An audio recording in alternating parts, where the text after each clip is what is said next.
안녕하세요. 코시국에 결혼해서 결혼 1년 3개월 차 정도를 향해 가는 새댁입니다. 새댁이라고 말을 하면 집에서 새살림을 하고 있는 것만 같게 느껴져서 잘 쓰고 싶지 않은데요. 저희 시댁에서는 저를 하도 새댁이야 새댁라고 하며 주변 사람들한테 소개를 하는 바람에 이제는 제 입에 버릇처럼 달라붙게 되었네요. 어디 가서도 제 소개는 새댁이라고 하고요. 지금부터는 시댁에서 겪은 저희 하나뿐인 시댁에 대해서 사연을 적어보겠습니다. 시댁은 저희 친정하고 분위기가 굉장히 상반되어 있습니다. 아빠가 좀 더 무섭고 집안의 분위기를 꽉 잡고 있는 친정과는 달리 시댁은 시어머니가 분위기를 주도하는 분이셨어요. 그 어머님은 쏙 빼드 닮은 우리 아가씨도 어머님 옆에서 꼭 한몫씩은 거들었고요. 어머님이랑 아가씨는 둘 다 몸집이 정말 왜소합니다. 제가 키도 크고 등발도 좀 있는 편이어서 제가 같이 옆에 서 있기라도 하면 내 몸으로 낳은 자식들인 것만 같이 작게만 느껴지곤 했네요. 그래서 종종 아가씨도 그렇고 어머님도 그렇고 제 덩치를 가지고서도 놀려먹는 말을 내뱉곤 했었답니다. 자, 여기까지만 읽어도 어림잡아 저희 시모랑 아가씨에 대해서 아실 것 같죠? 결혼한 지 얼마나 되었다고 새 며느리인 저한테 덩치를 가지고 놀려먹으니 말이죠. 두 사람 모두 다 하나같이 말을 생각 없이 뱉어내는 편이었어요. 기분이 내키는 대로 툭 뱉으셔야 했고 그걸 가지고서 시아버지가 상처라도 받는 눈치를 보이면 왜 엄한 사람을 잡으려고 해? 라고 하면서 농담이었다며 분위기를 풀어나가려 하셨죠. 툭 던지는 그 돌에 맞은 사람 입장은 제대로 생각해주지를 않는 분들이셨습니다. 그러니 시아버지는 그 오랜 세월 동안 같이 살며 기가 죽다 죽다 끝내 펴지를 못하고 노년을 맞이하셨어요. 저희 남편은 그렇게 살지 않겠다며 발버둥을 치는 입장이었고요. 그리고 저는 시집을 와서 이 황당한 집안 분위기를 목격해가며 어떤 입장을 취해야 할지에 대해서 끊임없이 고민하는 처지였답니다. 처음 몇 개월, 아니 올 초까지만 하더라도 시어머니랑 시누이랑 크게 엮일 일은 없었어요. 저 결혼하고 나서 바로 신우가 결혼 준비를 한다면서 정신없이 바빴거든요. 남편이 장남이라는 이유만으로 시댁에서 남편 장가를 먼저 보내려고 한 바람에 연애를 그만하고 결혼하고자 했던 신혼의 커플의 결혼이 조금 늦어지게 되었었답니다. 그리고 그 후 폭풍으로 신우는 빨리 결혼을 치러내겠다는 말을 반복하며 결혼 준비를 서둘렀죠. 실제 올 3월에 결혼식을 치르기까지 했고요. 손도 빠릿빠릿하고 결정력도 화끈해서 결혼 준비를 아무런 차질 없이 진행했던 신우였습니다.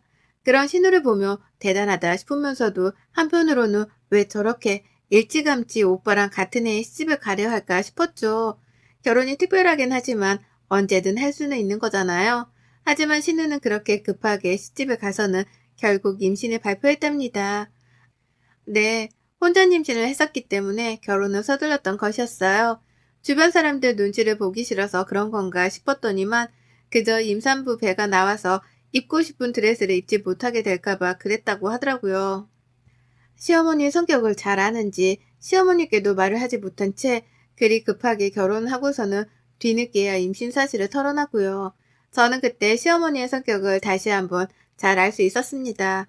화가 나니까 물불 안 가리고 소리부터 키워가며 목청을 높이는데 정말 무식한 돌덩이 같더라고요. 아무튼 그때 그런 일을 결혼하며 겪고 나니 저에게 시댁 식구들은 결코 편한 사람이 되지 못했답니다. 제가 그리 고상하거나 품격 있는 여자는 결코 아니었지만요.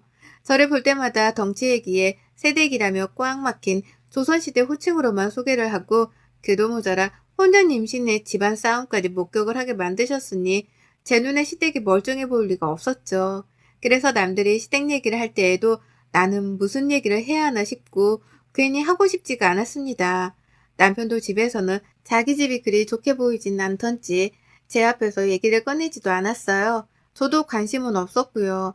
그런데 신우 배가 불러오기 시작하면서 일이 좀 꼬이더라고요. 신우가 히스테리를 부리기 시작한 겁니다. 저는 아직 임신을 해보지도 않았고 할 생각이 없는 처지였기 때문에 임산부가 될 일이 없었어요. 그러니 일상생활을 하는데 지장이 있는 것도 아니었고 더더욱 신우의 처지는 이해하기가 힘들었습니다. 그런데 신우는 제가 자신의 처지를 다 이해해주기만을 바라더라고요. 다 같이 시댁 식구들이랑 밥을 먹는 자리가 있었습니다. 시어머니가 자주 밥 좀 먹으러 오라고 부르는 편이었는데 저는 불편해서 자주 가지는 못하다 한 번씩만 찾아뵈었었죠. 그런데 앞에서 오만 걸 다 시켜 먹으려고 하더라고요. 저도 내내 일하고 사느라 몸이 힘든데 눈앞에 물컵이 있는 건 보지도 않고 물을 떠다 달라고 하기도 했고요. 오렌지 주스가 땡기는데 얼음을 팍팍 넣어 달라면서 옆에 있는 저를 쿡 쑤시더라고요. 가서 주스 좀 가져오라고 말입니다. 그 밖에도 밥 먹다가 입덧이라도 하면 갑자기 제 이름을 부르면서 일으켜 달라고 하고 입덧을 하는 동안에도 저보고 들어와서는 수건을 적셔달라고 시키더라고요. 입가를 닦아야 하니까 미리 준비를 해놓으라고 잔소리를 퍼부으면서도 그 와중에 입덧을 열심히도 했어요. 저로서는 신우가 어찌되었던 체력적으로 약한 쪽에 속했으니까 도와야 한다 생각하고 별 수 없이 해달라는 걸 해줬습니다. 입덧을 하며 고생을 하고 있는 게 눈에 보이니까 부탁을 하는 건 최대한 들어주려고 했어요. 시어머니랑 시아버지, 심지어 저희 남편의 신우 남편까지 움직이지를 않고 구경을 하고 있는 걸 보면서도 내 일이겠거니 하면서 아무 말 없이 도움만 줬답니다. 그리고 다시 밥을 먹으려고 하면 밥맛이 하나도 없었어요. 앞에서 하도 요란스럽게 입덧을 해대는 신우를 보며 밥맛이 뚝 떨어졌거든요. 집에 와서도 내가 종노릇을 하고 왔는지를 모를 만큼 열심히 시댁 일을 도와가면서 며느리 짓을 했고, 그래서 늘 집에 오기만 하면 침대에 들어눕기부터 했답니다. 신경을 너무 많이 쏟아서 기가 빨린 상태였거든요. 제게 시댁은 딱 이런 꼴이었어요. 임신을 했다는 이유로 나를 함부로 대하는 걸 당연하다고 여기는 신우가 있었고, 그런 신우한테 말린다거나 좀 탈이는커녕 우쭈쭈 하기만 하면 내버려두는 시어머니가 계셨죠. 그 밖에 사람들은 모두 다 길을 못 펴고 사는 처지여서 제가 신경을 쓰지 않아도 되었고요.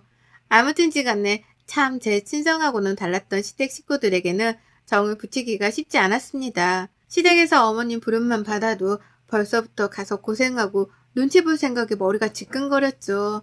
그러다가 어머님이 김장을 하자는 연락을 해오셨어요. 신우가 막달에 가까워 배가 나와 있는 임산부라는 그 말은 쏙 빼놓은 채로 김장을 하자고 제안부터 하시더라고요. 김장철이 다가오는데 왜 먼저 소식이 없나는 말까지 던지면서요. 그래서 제가 물었었죠. 아가씨랑 하시는 거냐고요. 그러자 어머님은 당연하지. 내 딸인데 걔가 김치에 얼마나 환장하는데. 라고 하며 당연히 아가씨도 함께 김장을 할 거라고 대답을 하셨답니다. 너무나 당당하게 당연하다는 듯이 말이죠. 그래서 저도 그 말에 곧장 대답을 드렸죠. 아, 네. 저는 저희 친정 어머님이랑 할 거라서요.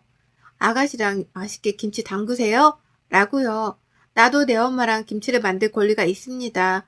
그래서 신우가 신모랑 김치를 담그는 것과 마찬가지로 저 또한 내 엄마랑 김치를 담그기로 했다는 말을 확실하게 전달했죠. 그러자 시어머니는 마지 못한다는 듯이 그래? 언제 하는데? 어디서? 몇 폭이나 담그는데? 라며 갖은 질문들을 꺼내셨어요. 어머님 입장에서는 다 알 필요도 없는 그런 쓸데없는 질문들만을 말이죠. 그래서 그냥 생각 없이 대답을 해드렸습니다. 친정에서 이모들이랑 다 같이 모여서 김치를 만드는 게 우리 집안의 일상이었고, 그래서 이번에는 오래간만에 모여 그렇게 할 거라고요. 그러니 우리 집 김치는 필요 없다고 어머님이랑 아가씨 김치만 적당하게 만드시라는 말씀까지 두요. 중간에 어머님은 우리 아들이 그 집 김치를 잘 먹으려나? 입맛에 맞으려나? 라고 하면서 막 걱정을 하기도 하셨거든요. 그래서 저는 이런 말도 했습니다. 이미 저희 친정에서 결혼할 때부터 김치는 주기적으로 보내주고 계셨어요.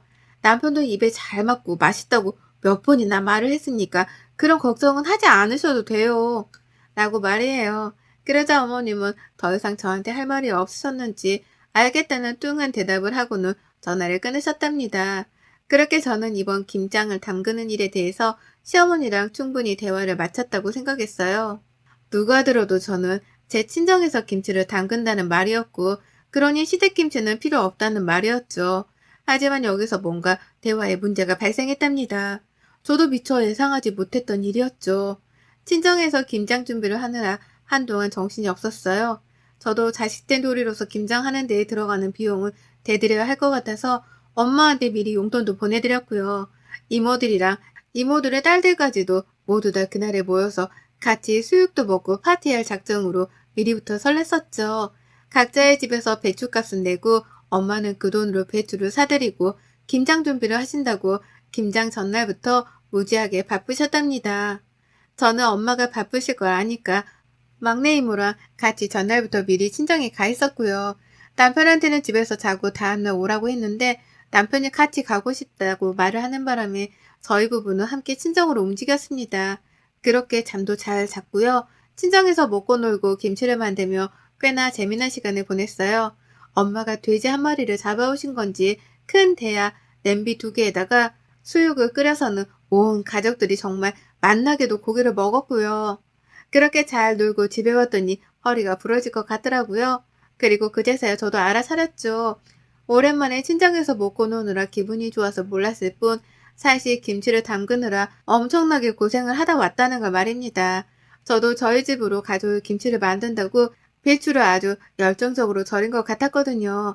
집에 오니 남편은 벌써부터 샤워를 하고 나서는 골아 떨어졌고 저는 김치를 김치 냉장고 안에 넣은 후에 잠깐의 뒷정리를 하고 이내 잠이 들었어요. 하지만 1시간도 채 잠들지 못하고 다시 잠에서 깨야 했어요. 시어머니 아주 급하고 황당한 전화를 받았거든요. 야, 너 김장 다 했어? 라고 하는 혀짧은 소리를 내며 화끈하게 첫마디를 뱉으신 어머님이셨어요. 겨우 정신을 차리고 보니까 주변이 아주 깜깜하더라고요. 새벽이었습니다. 시간은 밤 12시를 조금 넘긴 때였고요. 순간 미간이 찌그러졌고 다시 한번 핸드폰을 확인했습니다. 분명 시어머니의 번호였죠. 네? 라고 황당하다는 듯이 대답을 했어요. 지금 시간이 몇 시인데 김장했냐는 질문을 하려고 전화를 하신 건가 싶었으니까요. 차마 이 말을 직접 하지 못한 채 너무 당황스러워서 무슨 일이세요? 라고 되물었습니다. 그렇지 않고서야 왜 지금 이 시간에 전화를 해서 그걸 물어보자는 의도였죠. 하지만 어머님은 누구보다도 저를 답답해하며 되물어 보셨답니다. 너 지금 자다 일어난 거 아니지? 지금까지 자느라고 연락도 안 한 거야? 야, 김장을 했으면 바로 가져와야 할 거 아니야. 하루 종일 기다렸잖아. 라고요. 어찌나 황당하던지요. 정말 자다가 봉창을 두드린다는 게 이런 건가 싶더라고요. 갑자기 전화를 해서 김치를 다 담궜는데도 왜 전화를 하지 않았냐는 엉뚱한 소리를 듣고 자빠져 있는 내 자신이 너무 초라하게 느껴지기까지 할 정도였습니다. 그래서 역한 숨을 내쉬면서 시어머니 하시는 말에 대답을 못했는데요. 어머님은 그 사이에 또 저를 치고 나오더라고요. 내가 너 친정 가서 김장 담근다고 하길래 우리는 김장도 안 담그고 기다리고 있는데 김치를 다 만들고 나서도 연락을 안 주면 어쩌하니? 이게 시어머니를 하루 종일 기다리게 하고 있네. 라고요. 그러는 사이 저는 뻔뻔함의 극치를 보이는 시어머니의 태도를 믿을 수가 없다며 눈만 껌뻑이고 있었고요. 소리가 어찌나 요란했던지 옆에서 피곤하다며 코까지 골고 자고 있던 남편도 일어났습니다. 엄마야? 엄마 목소리인데 뭔 일 났대? 라고 하며 남편도 이게 도대체 한밤중 무슨 일이냐며 놀래 잠에서 깼어요. 급기야 남편은 불까지 켜고서는 옆에 앉아 저를 쳐다보는데 어머님은 혼자서 할 말만 주구장창 뱉어내셨답니다. 아니 너 니네 친정 가서 김장한다며 우리 것도 있을 거 아니야. 그러려고 우리 집에 안 오겠다고 한 거 아니니? 근데 김치를 만들었으면 곧장 가지고 오던가 아니면 얼마큼 만들었다고 말이라도 해주던가. 얘가 사람을 하루 종일 기다리게 하고 있네. 내가 너 친정 가서 재밌게 놀라고 일부러 연락도 안 했다가 지금에서야 하는 거야. 나 같은 시어머니가 어딨니? 라고 하면서 소리가 점점 더 격해졌죠. 남편이 제 전화를 낚아챈 것도 그때였습니다. 엄마 지금 몇 시인 줄 알아? 꼭두 새벽에 전화를 해서 그걸로 화를 내는 거야? 지금? 처가댁에서 김치 담그게 뭐 그걸 왜 엄마를 주라는 거야? 엄마가 왜 기다려? 김치를 달라고? 집에서 수희랑 김장하는 거 아니었어? 라고 하면서 남편도 못 참아주겠다며 막 밀어붙였어요. 제가 본 남편의 모습 중에서 그날 그 모습이 역대급으로 화가 난 모습이었습니다.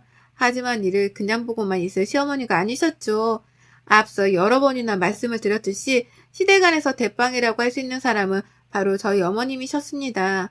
성질도 성질이지만 목소리 큰 것도 한 몫을해서 누구 하나 싸움을 시작했다가도 찍소리를 못 내고 깨갱하곤 했어요. 그걸 스스로도 잘 알아서인지 어머님은 바로 소리 지르기를 시전하더라고요. 야, 넌 누가 엄마한테 그렇게 소리를 지르래? 라고 하면서 본인이 더 크게 소리를 지르는데 이야, 정말 천하장사가 다름없더라고요. 그 순간에 남편은 제 눈앞에서조차 깨갱하는 모습을 보이면서 대꾸를 잘 못하고서는 누가 소리를 지른다고 그래? 라며 소심하게 반항을 했습니다. 그러니 시어머니는 깨갱한 아들의 모습을 눈치를 채고는 더욱 기고만장해져 소리를 지르셨죠. 내가 니들 김장하러 간다고 하니까 겸사겸사 우리 것도 해주겠거니 했지. 그렇게 많은 사람들이 김장을 한다는데 설마 사돈 김장도 안 담가 주실라나 싶었다. 안 담가 줬다 하더라도 며느리면 딱딱 알아서 시댁으로 보낼 김장 정도는 해봤어야지. 어디 버릇없이 지들끼리 김치를 담근 걸로도 모자라 시댁 걸 챙기지도 않고 올 생각을 해. 라고 말이에요. 평소 같으면 남편네 집안일이고 그러니 남편이 알아서 하겠거니 싶었습니다. 근데 정말 이건 아니더라고요. 내가 내 집 가서 우리 식구들이랑 김치를 만들 거니까 니들 김치는 니들끼리 만들라고 분명하게 말을 했는데도 불구하고 꼭두새벽에 전화를 해와서 왜 자기네들 김치가 없냐고 승질을 부리다니요. 이건 정말 억지에 가까운 말이었는데 그 억지를 너무나 당당하게 하는 거 보면서 할 말을 잃었답니다. 그래서 저는 당장에 남편으로부터 핸드폰을 빼앗아 들었고 비록 얼굴을 마주보고 있지는 않았으나 아주 화가 단단히 났다는 자세와 표정을 취한 채 말씀드렸죠. 어머님이 김치가 먹고 싶으셨나 보구나. 그래서 초대도 안 했는데 김치를 얻어먹겠다고 지금 이 난리시구나. 라고요. 그러자 시어머니가 뭐가 어째? 라면 제가 비꼬오는 이 말에 대해 기가 막히다며 언성을 높이셨답니다. 하지만 저는 이 타이밍을 놓치지 않고 재차 어머니께 물었죠. 그래서 몇 포기가 필요하신데요? 몇 포기를 먹을 건데요? 라고요. 그러자 어머님은 자신에게 김치를 주겠다는 소리인 줄 아셨는지 갑자기 목소리를 팍 낮추며 대답을 하시더라고요. 아유, 너도 참 진작에 준다는 말부터 했어야지. 괜히 내 승질을 건드려 소리까지 지르게 만드니 피곤하게. 우리 집 양반도 먹이고 네 시누이도 갖다 줄 거니까 8포기? 아니다. 딱 맞춰서 12포기 정도. 인당 3포기는 먹지 않겠니? 라고요. 옆에서 남편은 자기 엄마 치부가 보이긴 하는지 얼굴을 손으로 쓸어내리면서 제게 손짓했습니다. 화를 억눌러 달라고요. 본인이 봐도 지네 엄마가 이상한 거라니까 저한테 어떻게든 일방적으로 화를 참아달라는 소리였어요. 하지만 저는 시어머니랑 이판사판 뜨고 싶은 마음뿐이었고 그래서 다시 한번 물었죠. 정확히 몇 포기를 달라는 말씀이세요? 라고요. 그러자 시어머니는 짜증이 좀 섞인 제 말에 빈정이 상했는지 12포기! 라면 덩달아 짜증 섞인 말투로 대답을 하셨고요. 저는 그런 어머니께 말씀드렸습니다. 네, 12포기 도합 36만 원이요. 계좌번호 보내드립니다, 지금. 라고요. 어머님은 거의 2초 정도 말씀이 없으셨다가 물었죠. 뭐? 너 지금 나한테 돈을 내란 소리냐? 라고요. 네, 저는 시어머니로부터 꼭 돈을 받을 예정이었습니다. 친정으로 오고 가고 하는 데에 든 차비, 그리고 시댁으로 보낼 때의 들 차비, 혹은 배달비, 그도 모자라 제가 친정에 전날부터 가서는 친정엄마랑 고생을 한 몸값까지 포함을 해서 다 합치더라도 포기당 3만 원은 아주 저렴한 가격이었죠. 그리고 전 이 저렴한 가격을 시어머니께 아주 당당하게 요구했습니다. 포기당 3만 원이니까 계좌이체로 선지불을 해달라고요. 김치는 선지불된 금액이 도착을 했을 경우에만 보내드리겠다는 요구사항까지 덧붙이면서 말이에요. 당연히 이 말에 시어머니는 눈깔이 뒤집힌 사람 마냥 난리셨어요. 어떻게 그럴 수가 있냐며 말도 안 되는 요구사항이라고 말이에요. 어떻게 시어머니한테서 돈을 받을 생각을 하냐면서 거품을 물려하길래 저도 따끔하게 혼을 내드렸습니다. 어떻게 며느리랑 처갓집에서 뼈 빠지게 만든 김치를 거저 가져갈 생각을 하세요. 노동값을 지불하든지 노동값을 지불하지 못했으면 돈이라도 지불을 하든지 거지도 아니고 말이야. 라고 말이에요. 저의 마지막 말이 회심의 한 방이었던지 어머님은 또다시 정적을 만드셨습니다. 저로서는 너무도 익숙하지 못한 상황이었죠. 늘 떽떽거리면서 우겨대기만 하는 분이신데 갑자기 말을 안 하시니까요.